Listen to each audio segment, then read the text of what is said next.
الحلوى هذه لعشاق نوع كوكو، درتها لكم قبل وكامل جربتوها وعجبتكم. صباحو دوكا نديروها مع بعض. نخلط الزبدة مع السكر وشوية تاع لافاني وشوية تاع الملح، زدت لهم جون دوف وشوية تاع الحليب وليمتها بالفرينة، ومن بعد مباشرة نبداو نخدمو فيها في ليمود. بعد ما نشكلوهم نثقبوها بالفرشيطة ونخلوها تبرد في الكونجيلاتور 20 مينوت، ومن بعد نطيبوها على 180 دوغري. للحشو خلطت النسلي اللي هو لي كونسونطري سكري مع نوع كوكو، هذا ما كان. نبداو نعمرو فيهم تري بيان.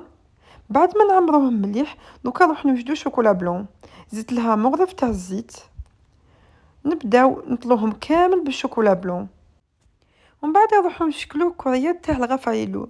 خلطت هذيك لافارس اللي بقات لي، زدت لها نوع كوكو وبديت نشكل دي بول، ومن بعد هذوك لي بول نروح نضمدهم في نوع كوكو، نبداو نزينو بها الحلوى تاعنا. كيما شفتوا مكونات بسيطة درنا حلوى بنينة وبز